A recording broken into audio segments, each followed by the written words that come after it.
Livro de Ruth, capítulo 1, versículo 19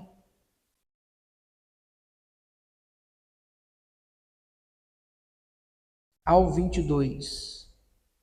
Temos esses versículos. Ruth, capítulo 1,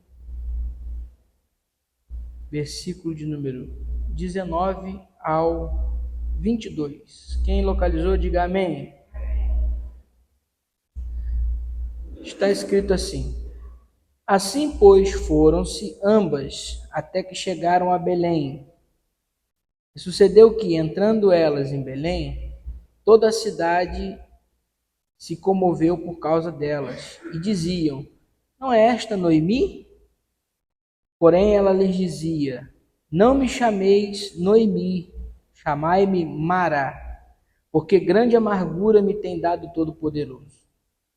Cheia parti, porém vazia, o Senhor me fez tornar. Por que, pois, me chamareis Noemi? Pois o Senhor testifica contra mim, e o Todo-Poderoso me tem afligido tanto. Assim Noemi voltou, e com ela Ruth, a moabita, sua nora, que voltava dos campos de Moabe, e chegaram a Belém no princípio da cega das cevadas. Amém? Senhor, essa é a tua palavra que foi lida. Nesta noite vamos meditar na mesma. Continua falando conosco, nossos corações, dando entendimento, graça, e que possamos receber essa palavra nos nossos corações, em nome de Jesus. Amém. Pode sentar. Meus irmãos,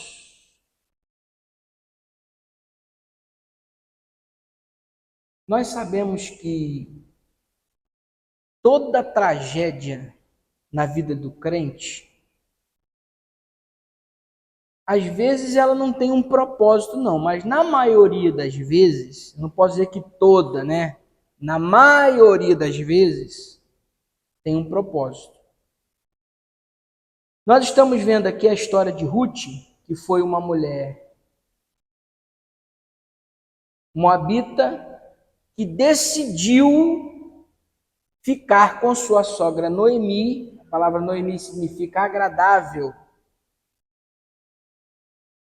E Ruth, que decidiu voltar com ela para Belém de Judá, porque soube que lá havia pão para comer. Havia a esperança de pão. Então diz-nos a Bíblia que, aqui no capítulo de número 1, no finalzinho desse capítulo, parece que, na verdade, é uma tragédia. Parece que a gente está vendo novamente uma mulher voltando para Judá, mas voltando para o seu lugar de origem, tragicamente. Entretanto, meus irmãos, o que nós vemos aqui é que esta mulher está voltando para tentar recuperar o que ela havia perdido. O que é que ela perdeu? Volta os versículos aí, só para a gente relembrar. Versículo de número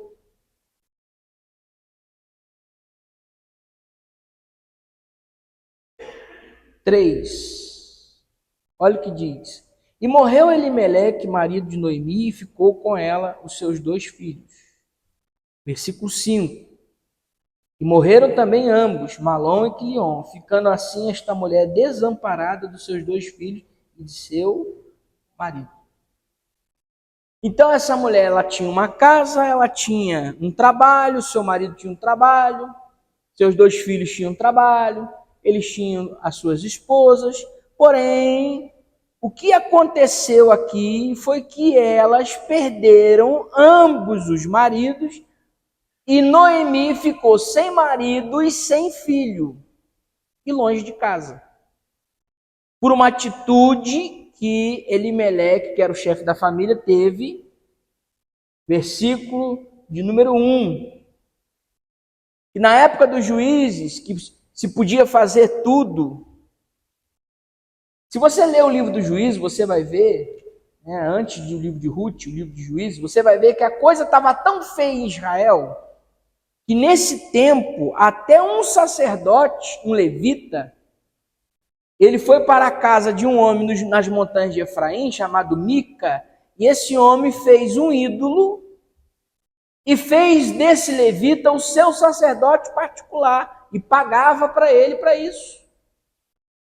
A coisa estava tão assim fora de controle em Israel, o povo estava tão fora da palavra, fora do caminho de Deus, que o livro de Juízes termina dizendo o seguinte: naqueles dias não havia rei em Israel, porém cada um fazia o que parecia reto aos seus olhos. No entanto que esse homem chamado Elimeleque pegou a sua família e saiu de Belém e foi para Moabe. Então a Bíblia diz que essa mulher que não tinha mais nada, agora já não tinha mais nada mesmo, ela toma a decisão de voltar para a sua terra, Belém, porque ela ouviu dizer que Deus havia se compadecido do seu povo. Então ela diz, já que Belém, que significa casa do pão, agora tem pão novamente, eu vou voltar para lá. Levantou e foi. Mandou as suas duas noras seguir seu caminho, mas a Bíblia diz que mesmo ela mandando as noras seguir seu caminho, Ruth insistiu em voltar com ela. E aí ela voltou, que é o nosso assunto de hoje, versículo de número 19. Assim foram, pois, ambas. Agora você imagina, uma viúva e a sua nora também viúva, duas mulheres andando sozinha, viajando sozinha, com pouca bagagem, porque duas mulheres não poderiam carregar muita coisa para viajar, não tinham animais, não tinha jumento, não tinha cavalo, não tinha boi, não tinha carroça, não tinha nada. Estavam as duas com, eu quero imaginar, quero crer, duas trouxas de roupa. Mais nada, gente. O que essas mulheres tinham? Mais nada. Duas trouxinhas de roupa, duas mudinhas de roupa, uma de um lado e a outra do outro. E voltaram para Belém, com a mão na frente, outra atrás. Quando ela chegou em Belém, a Bíblia diz, versículo de número 19 ainda. Quando chegaram a Belém, e sucedeu que entrando elas em Belém, toda a cidade se comoveu por causa delas e diziam, não é esta Noemi? Eu imagino Noemi passando a maior humilhação da vida dela. Andando no meio da cidade, as pessoas olhando e falando assim, essa aí não é a Noemi? Essa aí não é a mulher que saiu daqui porque não tinha pão, não foi tentar a vida lá em Moabe? Imagina a conversa na padaria, no comércio. Quando eu falo assim, cidade de Belém, você imagina a cidade antigamente, era como se fosse um bairro do tamanho da Nova Angra. Menor até. Tinha tanta gente assim. Então era uma coisinha pequena.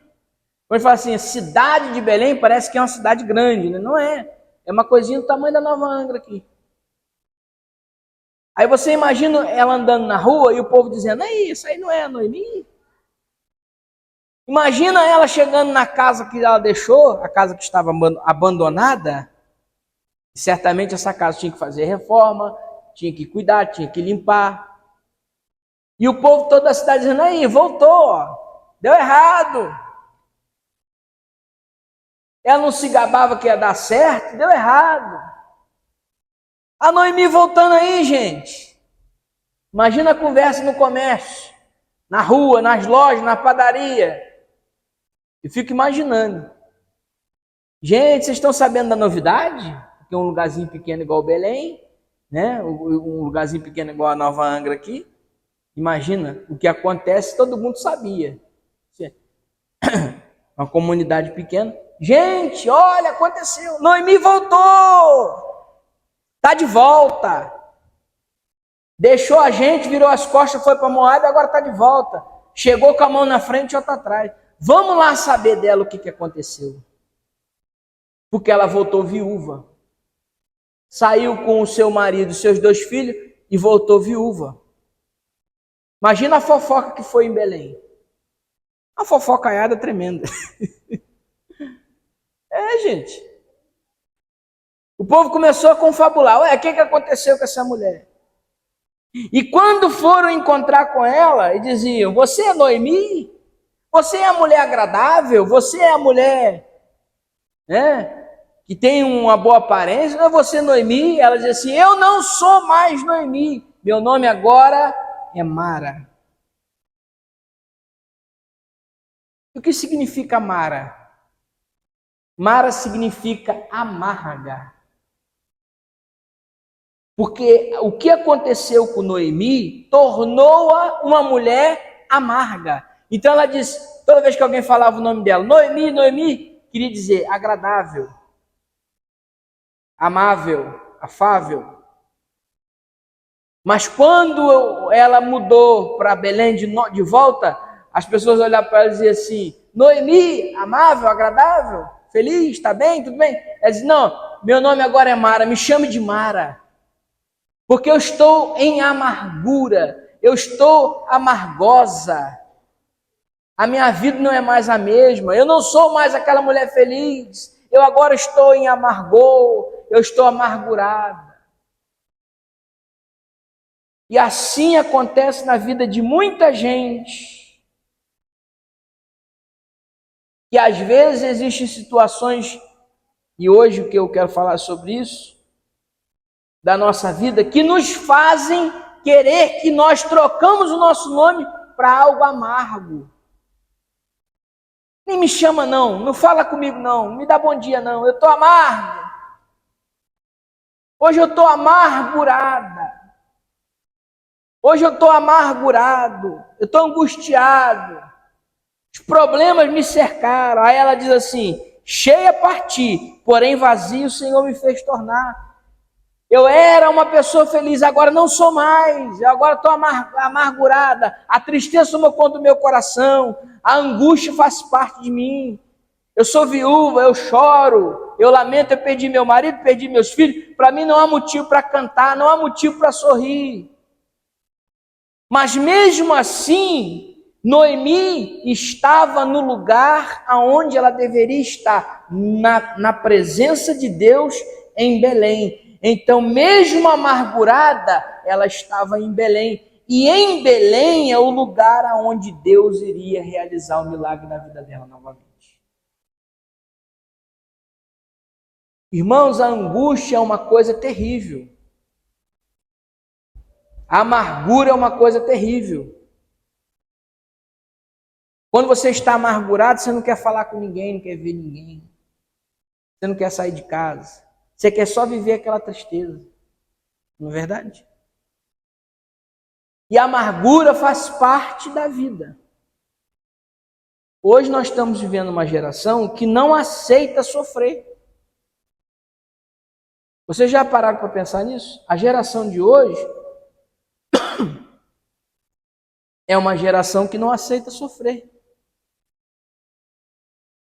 Hoje você chega para uma pessoa, um jovem, uma jovem, um irmão, uma irmã, o que quer que seja, você diz a ele assim, vamos fazer tal coisa, ele diz, não, tal coisa não vou fazer não, porque eu não quero mais sofrer. Eu já sofri muito. Uma pessoa de 20 anos, uma pessoa de 25 anos, 30 anos, assim, eu já sofri demais na vida. As pessoas hoje não querem mais passar o momento da angústia. Mas olha o que a Bíblia diz sobre o momento da angústia. Abra sua Bíblia aí, por favor. Livro de Eclesiastes.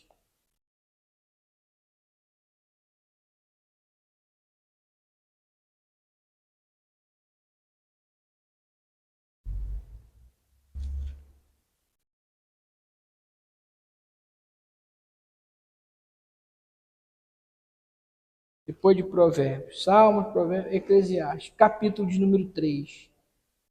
Eu acho que todo mundo já meditou nesse texto, ou conhece esse texto, de alguma forma. Eclesiastes capítulo 3, versículo de número 4. Olha o que diz a Bíblia, Eclesiastes 3:4. Tempo de chorar e tempo de rir. Tempo de prantear e tempo de saltar. E no início do texto, a Bíblia diz, tudo tem seu tempo determinado e há um tempo para cada propósito debaixo do céu. Há tempo para tudo. Existe o tempo que a gente vai chorar. Existe o tempo que a gente vai prantear. Mas também existe o tempo que a gente vai sorrir. E vai ter o tempo de saltar. Agora basta nós aprendermos a passar por qualquer desses tempos. E a nossa geração de hoje não aceita passar pelo tempo de chorar e prantear. Só que os nossos choros, as nossas marcas, as nossas dores, as nossas amarguras, elas nos fazem amadurecer. Elas nos fazem crescer. Qual é a lição que esse momento, de repente, difícil da sua vida que você está passando, ou se não passou, vai passar, se está passando, ok, se já passou, pensa nele. O que isso tem para ensinar para você e para mim? Olha o que a Bíblia diz. Filipenses, carta do apóstolo Paulo aos Filipenses.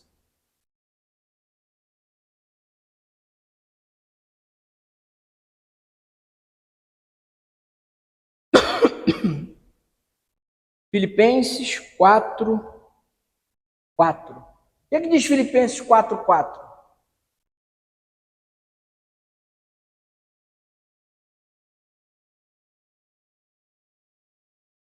Pode ler, irmã, por favor.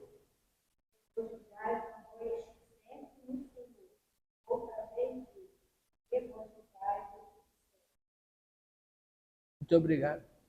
Regozijai-vos sempre no Senhor. Outra vez digo, regozijai-vos. O que é regozijar? Regozijar é estar alegre duas vezes. Mas ele diz assim, regozijai-vos no Senhor. Outra vez digo, regozijai, alegrai-vos no Senhor. Só que aí você diz assim, pastor, mas é muito fácil falar isso. Só que quem escreveu isso aqui foi Paulo. E quando Paulo escreveu isso aqui, ele estava na pior prisão que ele já tinha estado em toda a sua história de vida. Ele estava numa prisão de mais ou menos 1,5 metros, dentro de uma caverna, um lugar úmido, onde o sol só batia meio-dia, passava o dia todo, só batia meio-dia o sol, ele tinha 1 hora de sol por dia. Aonde Paulo possivelmente já estava com tuberculose, já estava doente, já estava com nenhuma esperança de ser absolvido das suas acusações, já estava praticamente a sua sentença decretada, com a corda no pescoço, literalmente falando, agachado, não podia ficar de pé, não recebia visita direito, ninguém ia ver ele, estava preso, vivendo o pior momento da sua vida, se nós formos olhar para esse aspecto. Mas esse Paulo, vivendo o pior momento de sua vida, escreveu essa carta dizendo, regozijai-vos no Senhor. Outra vez digo, regozijai-vos, se alegre no Senhor. Agora, o homem que escreveu isso, passando o pior momento da vida dele, dizendo se alegre no Senhor, por que a gente deve se alegrar no Senhor? Versículo de número 11, do capítulo 4. Versículo 11 em diante. Não digo isto como por necessidade, porque já aprendi a contentar-me com o que tenho. Sei estar batido e sei também ter abundância. Em toda maneira e em todas as coisas estou instruído, tanto a ter fartura quanto a ter fome. Tanto a ter abundância como a padecer necessidade. Posso todas as coisas naquele que me fortalece. O que ele está dizendo? A minha alegria, o meu regozijo não depende da circunstância que eu vivo. A minha alegria, o meu regozijo depende somente de eu estar na presença de Deus. Eu estando na presença de Deus, eu estou alegre, eu estou feliz, eu estou regozijando, porque eu sei passar fome e sei comer muito bem. Sei estar bem e sei estar mal. Sei estar abatido e sei ter abundância. Eu já aprendi a contentar com o que eu tenho. Posso todas as coisas naquele que me fortalece. A minha vida, a minha alegria não depende da situação que eu passo. Eu estou alegre porque eu estou no Senhor. Apesar das dificuldades, apesar das amarguras, eu tenho uma salvação garantida para minha alma. Eu tenho um Deus que está do meu lado, passando todos os momentos. Eu digo assim, o crente não passa fome, passa. Paulo diz, sei ter fartura e ter fome. Passa fome. Sei estar abatido e sei também ter abundância. Em toda maneira, em todas as coisas, estou instruído. Pronto? Eu estou instruído em todas as coisas. Passei por todos os momentos. E estou aqui, dizendo que eu posso todas as coisas, porque o Senhor me fortalece. No momento que você está mais angustiado, mais amargurado, é nesse momento que Deus desce do céu e fala com você, eu estou te fortalecendo para você passar, eu vou passar contigo. Eu vou passar com você. A diferença do crente e do ímpio é que o ímpio também passa situações difíceis, mas o ímpio se desespera, porque o ímpio não tem esperança. O ímpio não tem aonde se socorrer. O ímpio, quando está angustiado, não tem a quem chorar. O crente, quando está angustiado, quando está amargurado, quando está triste, quando está abatido, ele tem a quem recorrer. Ele dobra o joelho dele, ele fala, papai, eu estou aqui, eu vou lançar sobre o Senhor minhas angústias, as minhas mágoas, minhas tristezas, porque eu quero ser fortalecido pelo Senhor. O crente tem em quem recorrer, a quem recorrer. Versículo de número 20. Chamai-me Mara, porque grande amargura me tem dado Todo-Poderoso. Cheia parti, porém vazio o Senhor me fez tornar. Por que, pois, me chamais Noemi? Pois o Senhor testifica contra mim e o Todo-Poderoso me tem afligido tanto. Você sabe o que me diz isso aqui? Noemi tinha discernimento espiritual. Ela disse, eu estou passando isso aqui não é porque é do diabo não, porque o diabo não tem poder na minha vida assim não. E tem gente que dá poder a Satanás muito fácil, né? Estou passando o que eu estou passando, porque o diabo não tem poder de tocar na sua vida não. Dá uma olhadinha lá na primeira carta de João, lá no finalzinho da Bíblia.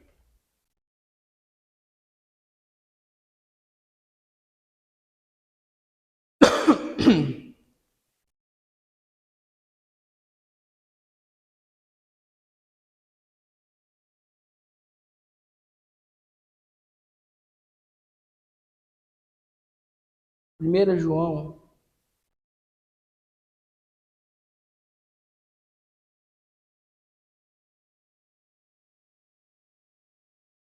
capítulo 1.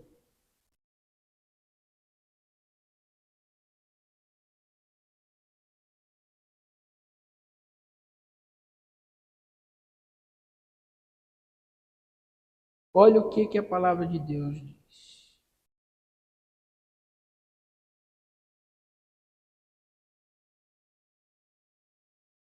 Primeira João, capítulo 1,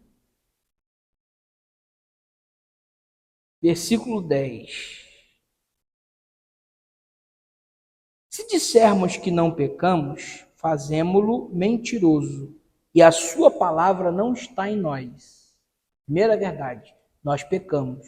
E se a gente disser que a gente não peca, nós somos mentirosos. Estamos enganando a nós mesmos. Agora olha o que ele diz lá no capítulo 5, versículo 18.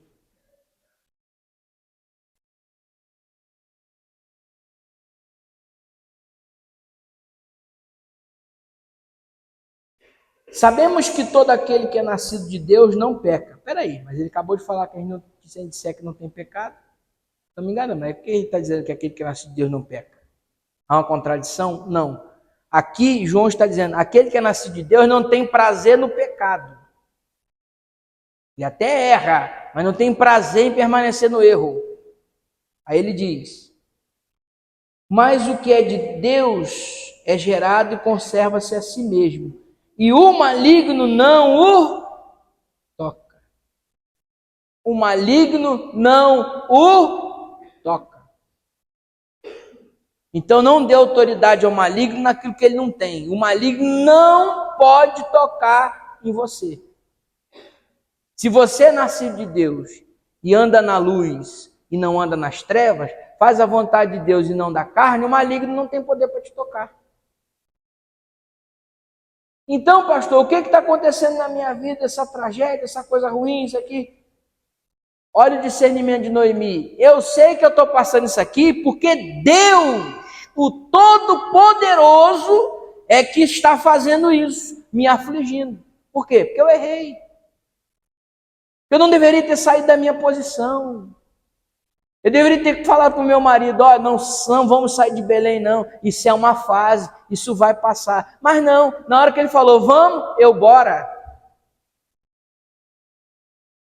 Fomos juntos, saímos da posição, saímos da direção, aí passamos essa aflição, porque Deus permitiu, porque na sua e na minha vida, o que não é permissão é providência. Sempre Deus é que atua. Que crente sou eu, que o maligno tem um poder de encher a minha vida de problema e de atrapalhar a minha vida, de trazer desgraça para mim. Que Deus é esse que eu sirvo, que não pode me guardar do toque do diabo? Então a desgraça na nossa vida, ou é Deus nos punindo, puxando nossa orelha, nos dizendo que a gente tem que melhorar, nos corrigindo, ou é coisa da vida natural, ou é consequência de um ato nosso. De três, uma, ou é Deus, ou é coisa natural, ou é consequência dos nossos atos. Nem todo mundo que fica doente de um câncer, de um problema sério de saúde desse que é incurável, é porque Deus está tocando nele, não. Às vezes é coisa natural. É coisa da vida. Ou pode ser Deus também. Como é que eu vou saber disso? Discernimento espiritual. Nem todo mundo que sofre um acidente é porque é coisa da vida também, não. Às vezes é Deus que está tocando na pessoa. Ah, sofri um acidente, saí ileso, foi livramento. Foi nada, foi Deus tocando em você. Mas também pode ter sido um livramento.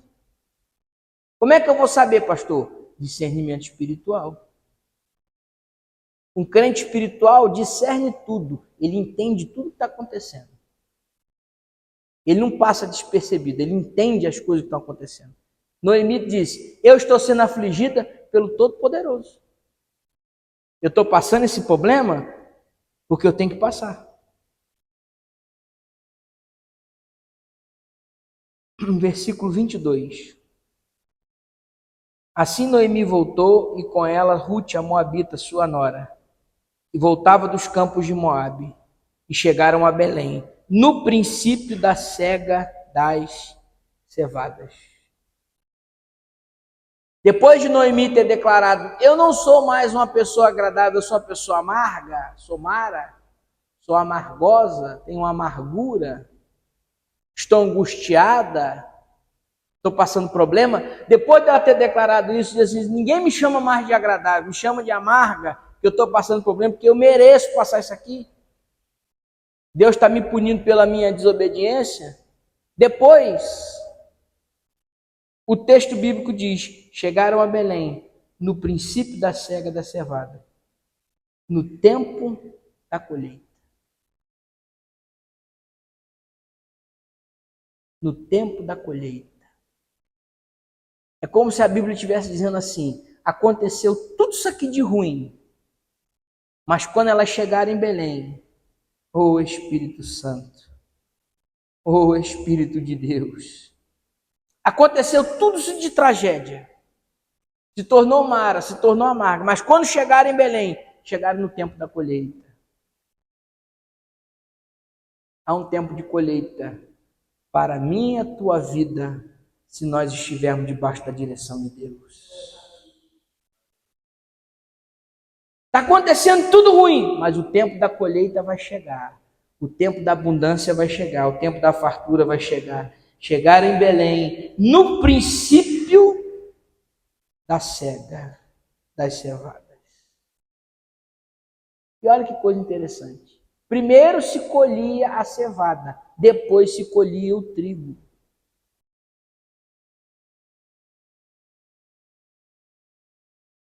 Havia ainda mais alguma coisa para que elas colhessem. Porque Deus vai enviar sobre a minha e a sua vida. Aleluia. E você vai colher, mas você não vai colher só cevada, não, vai colher trigo também. Porque haverá uma grande colheita sobre a minha e a tua vida em nome de Jesus. Chegaram a Belém no princípio da cega das cevadas. Quando você está na direção de Deus, apesar das coisas ruins que acontecem, há o tempo de chorar e de prantear, mas o tempo de saltar e o tempo de sorrir também chega, irmão. A vida não é só sofrimento, não. Chega uma hora que Deus diz assim, basta. Quando eu e você aprendermos a lição, aí Deus diz, agora é a hora de ser aprovado. Agora é a hora de sair da prova. Agora é a hora de colher. Agora é a hora de sorrir. Agora é a hora de saltar. Agora é a hora de você receber aquilo que você estava esperando. Agora é a hora. Mas passa primeiro pelo tempo do choro. Aprende as lições. Senhor, o que o Senhor está me ensinando através dessa situação? Aprenda as lições. Aprenda com Deus o que Deus está te ensinando a partir desta situação. Tenta entender, Senhor, o que é que o Senhor está querendo me ensinar. Qual área da minha vida o Senhor está querendo trabalhar. Hoje eu conversei com uma irmã, hoje na parte da tarde, não é daqui não, uma irmã de uma igreja nossa. E ela estava falando, pastor, eu passei por um momento na minha vida muito difícil. Eu tive câncer de mama e eu tinha perdido minha mãe. Eu estava de luto com câncer de mama, passando um momento difícil.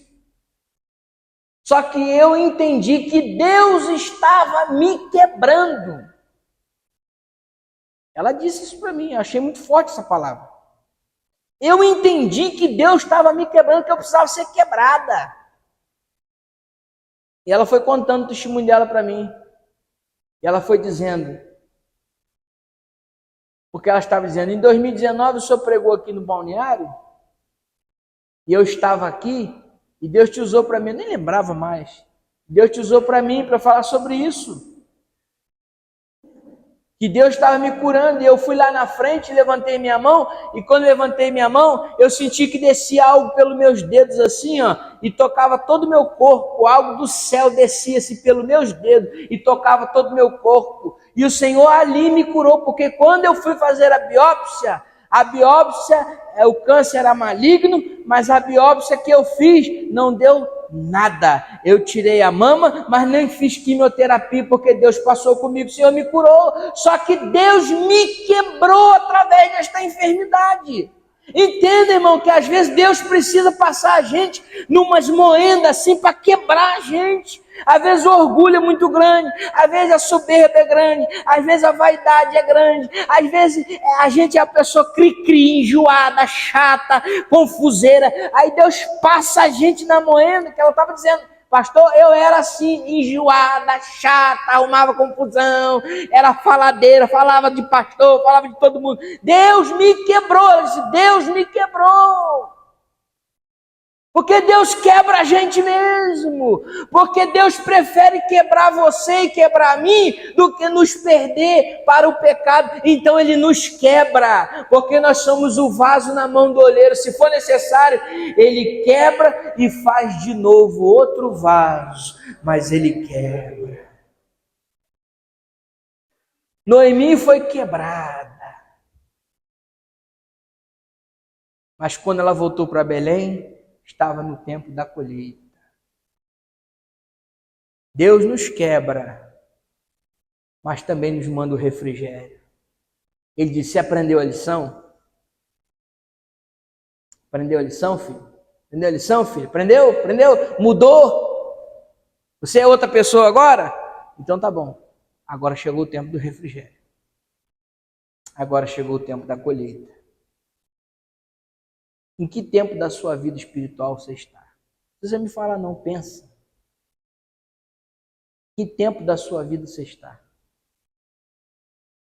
Você está passando amargura? Você está sendo quebrado? Você está sendo provado? Ou você está passando já no tempo da colheita? Que lição Deus quer ensinar para você? Aprenda, porque o deserto é a faculdade do crente. A dificuldade. E quanto mais a gente fica insistindo com Deus, mais Deus deixa nós na prova. Enquanto a gente está com a coluna em pezinho e não se dobra, mais Deus deixa a gente na prova.